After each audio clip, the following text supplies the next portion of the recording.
जय हिंद साथियों। नमस्कार, वंदे मातरम। कैसे हैं आप सब? उम्मीद है बहुत अच्छे होंगे। तो दोस्तों, आज की क्लास में हम डिस्कस करने वाले हैं भारत के राष्ट्रीय प्रतीक और लोक नृत्य, जो काफ़ी इम्पोर्टेंट टॉपिक है। यहाँ से हर एग्ज़ाम में क्वेश्चन बनते हैं और हाल ही में जो एग्ज़ाम आने वाला है एसएससी जीडी का, उसमें स्टैटिक का काफ़ी रोल रहता है। तो वहाँ भी आपको इस क्लास से क्वेश्चन देखने को मिल सकते हैं। ठीक है, तो क्लास को पूरा देखें, अंत तक देखें और मैं उम्मीद करता हूँ क्लास से आपको काफ़ी फ़ायदा मिलेगा। चलिए शुरू करते हैं।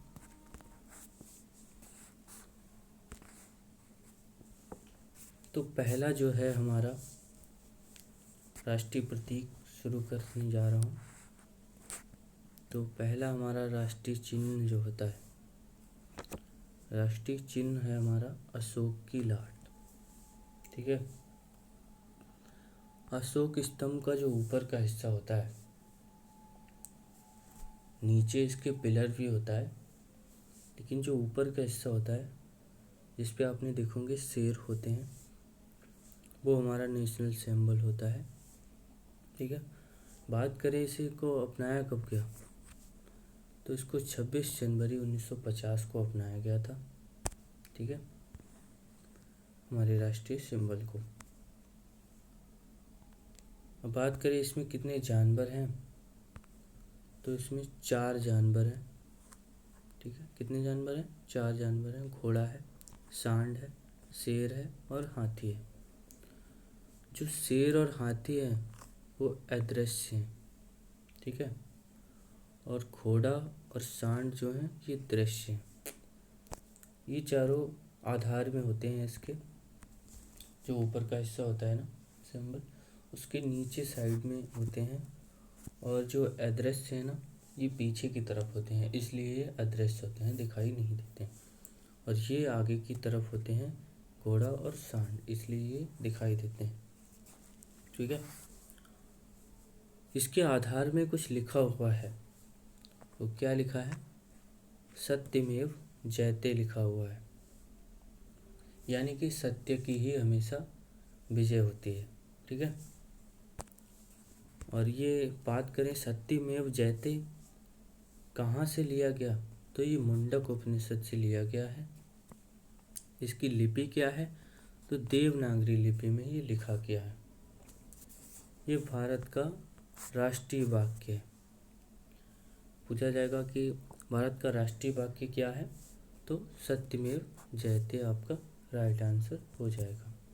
ठीक है, चलिए आगे चलते हैं। आगे है अशोक की लाट में कुछ कितने जानवर हैं, तो आगे मैंने बता दिया आपको पहले ही, 4 जानवर हैं इसमें।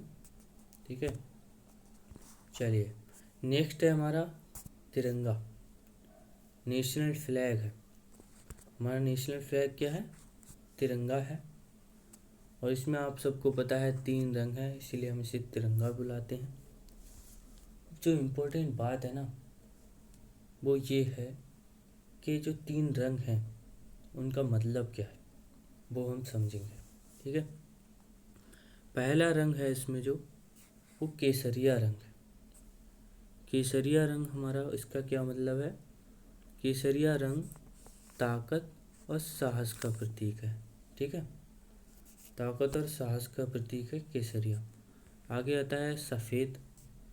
सफ़ेद रंग जो है वो शांति और सत्य का प्रतीक है। ठीक है, चलिए आगे बात करें अगर हरे रंग की। हरे रंग का क्या मतलब है, तो हरा रंग होता है जो हमारा सबसे नीचे होता है, और ये विकास और समृद्धि का प्रतीक होता है। ठीक है, चलिए बात करें अगर, आपने देखा होगा कि बीच में इस तरह से एक चक्र होता है। ठीक है, जिसमें 24 तीलियां होती हैं। इस चक्र को क्या कहा जाता है, पहले तो ये बात समझेंगे। इस चक्र को कहा जाता है धर्म चक्र। ये धर्म चक्र है। और 24 तीलियां जो हैं इसमें, इनका मतलब क्या है? हमारा जीवन है ना, वो 24 घंटे प्रगतिशील है। रुकने का मतलब है मृत्यु। ठीक है। और उन तीलियों का रंग कैसा होता है? समुद्री नीला रंग होता है। ठीक है। बात करें राष्ट्रीय ध्वज के स्वरूप में, इसे कब अपनाया गया था? इसको 22 जुलाई 1947 को अपनाया गया था।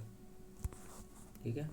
चलिए, अब बात करें अगर जो हमारा राष्ट्रीय ध्वज है उसके स्वरूप को किसने तैयार किया था?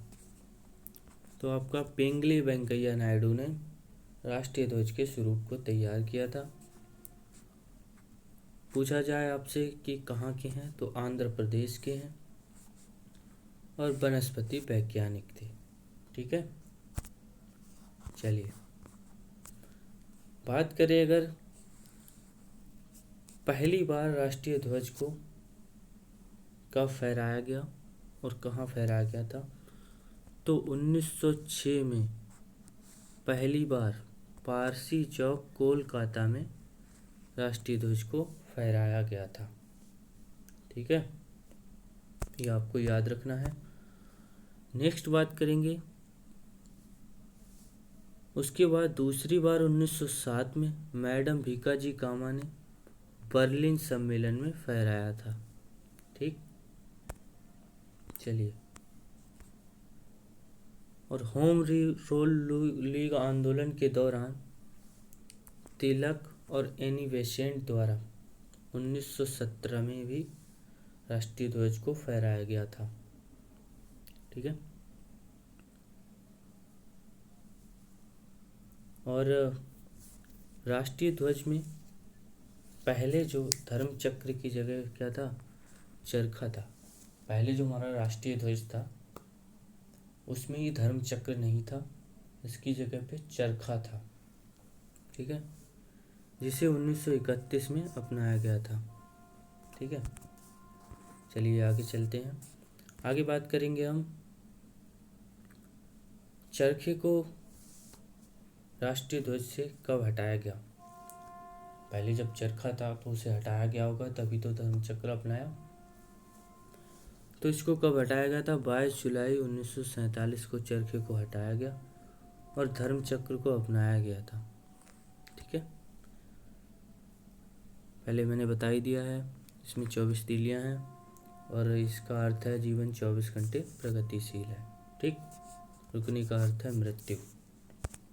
चलिए, अब बात करें अगर तिरंगे की लंबाई चौड़ाई का अनुपात, तो लंबाई और चौड़ाई का अनुपात तो आपका 3:2 है, और चौड़ाई और लंबाई की बात करें तो 2:3 है। देखिए, इसमें काफ़ी लोग कंफ्यूज होते हैं क्योंकि उनके माइंड में बैठा हुआ है लंबाई और चौड़ाई 3:2, और वो दे देता है कि चौड़ाई और लंबाई का अनुपात, तो भी काफ़ी सारे लोग 3:2 लगा के आ जाएंगे।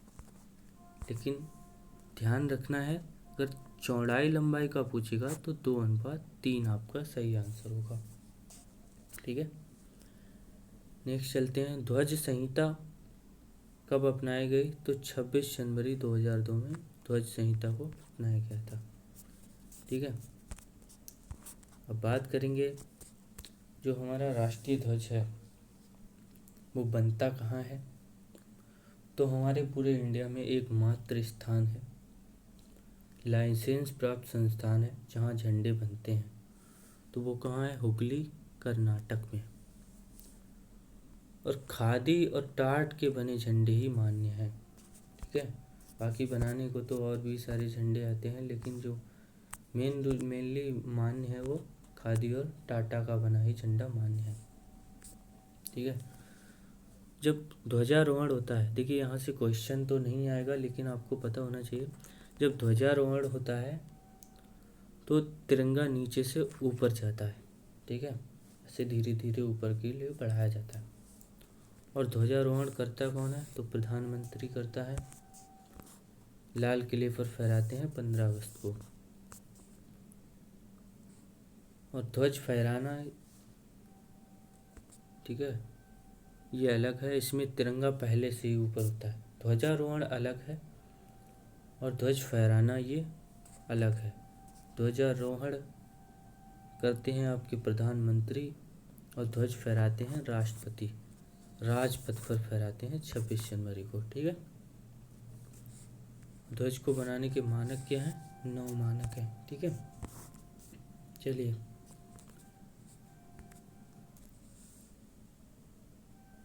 नेक्स्ट बात करते हैं राष्ट्रीय गान की, ठीक है। हमारा जो राष्ट्रीय गान है वो क्या है? जन गण मन है, ठीक है। अगर बात करें कि इसके रचयिता कौन है, तो रविन्द्रनाथ टैगोर हैं। 1919 में इन्होंने राष्ट्रीय गान को लिखा था। और बांग्लादेश का राष्ट्रीय गान भी रविन्द्रनाथ टैगोर ने लिखा है, अमर सोनार बांग्ला, ठीक है। 26 जनवरी 1950 को हमारे राष्ट्रीय गान को अपनाया गया था। कब अपनाया गया था? 26 जनवरी 1950 को। बात करें इसकी गायन अवधि क्या है, तो 52 सेकंड इसकी गायन अवधि है। मतलब जो हमारा राष्ट्रीय गान है वो 52 सेकंड में कंप्लीट होना चाहिए। जिसकी फर्स्ट और लास्ट पंक्ति है उसमें कितना समय लगना चाहिए, तो 20 सेकंड का समय लगना चाहिए, ठीक है। अब बात करें अगर राष्ट्रीय गान में जय शब्द कितनी बार आता है, ठीक है, तो 10 बार आता है। आपसे सीधा क्वेश्चन पूछ लेगा कि राष्ट्रीय गान में जय शब्द कितनी बार आया है, तो आपको ध्यान में रखना है 10 बार आया। नेक्स्ट क्या पूछेगा? पूछ लेगा राष्ट्रीय गान में कितनी नदियां हैं।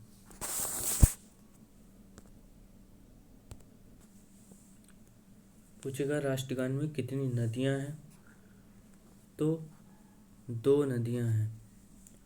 और अगर पूछेगा नाम क्या है नदियों के, तो गंगा और जमुना, ये 2 नदियां राष्ट्रीय गान में इनका जिक्र किया गया है।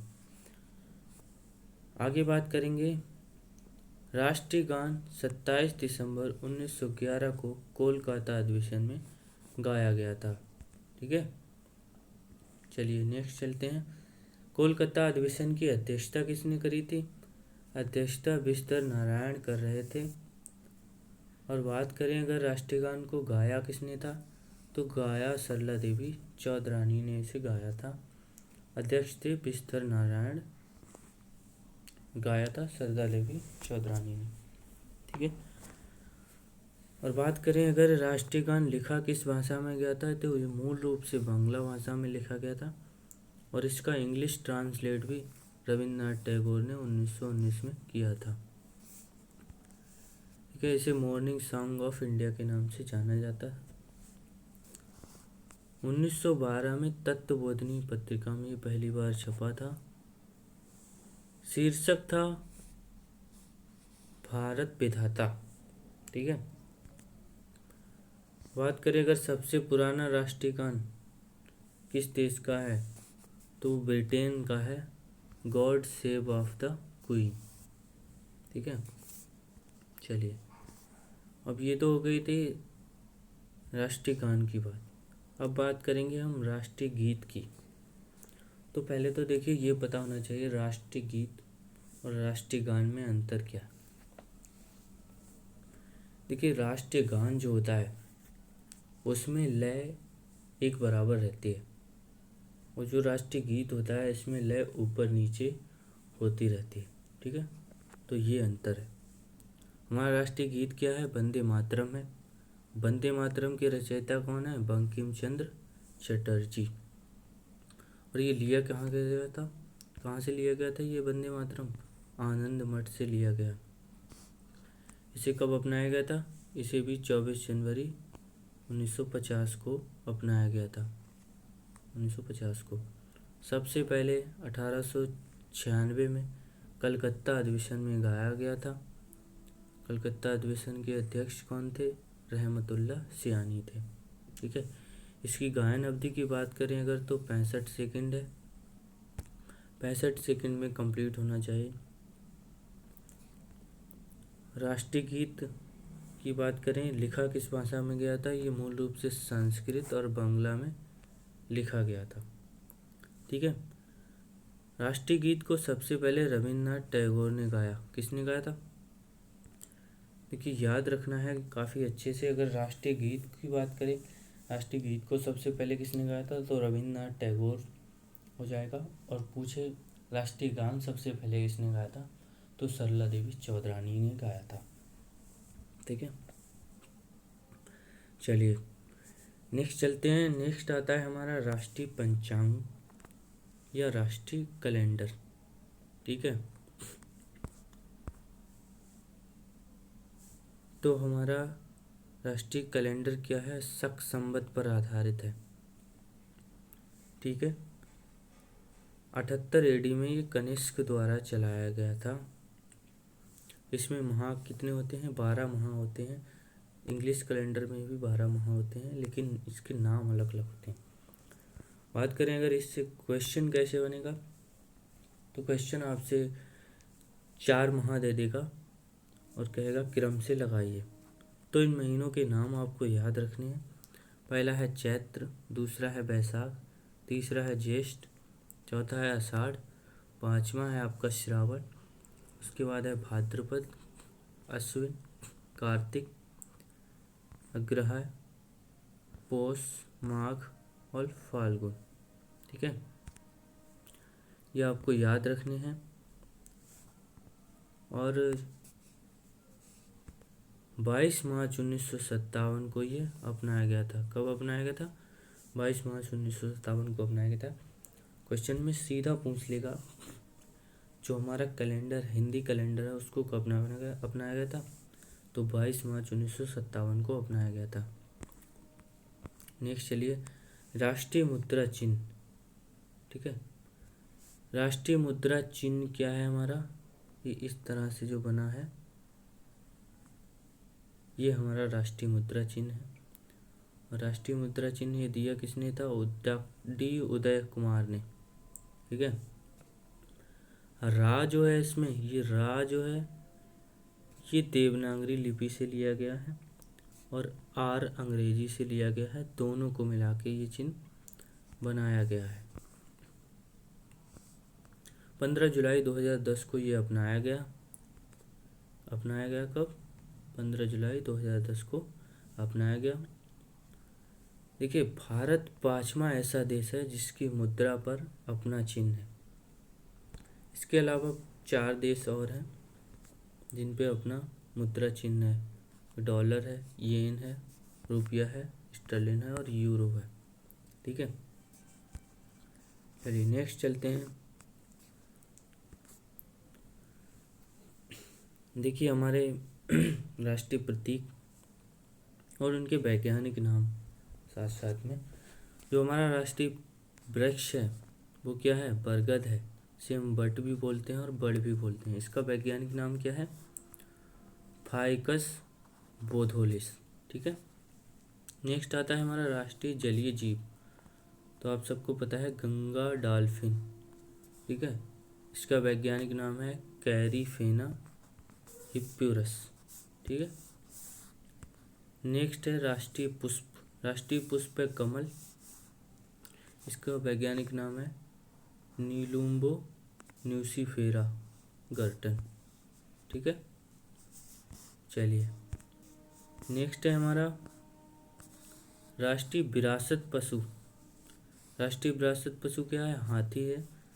और इसका वैज्ञानिक नाम क्या है, एलिफस मैक्सियस।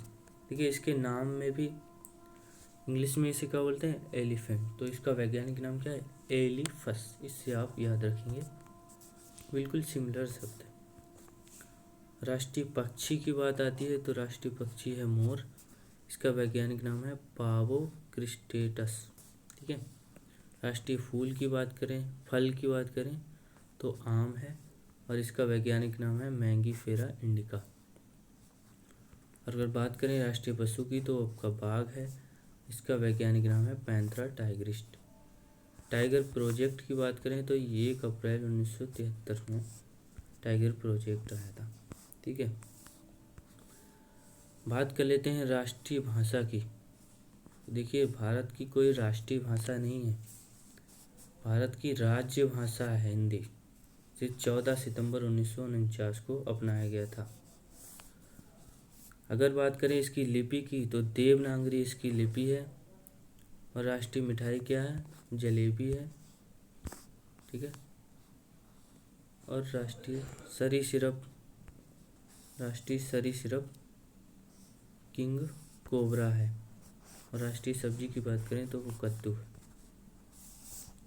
चलिए फ्रेंड्स, ये थे आज के राष्ट्रीय उद्यान और प्रतीक से संबंधित। आगे हम बात करेंगे राष्ट्रीय उद्यान की अगली वीडियो में। तब तक के लिए जय हिंद, नमस्कार।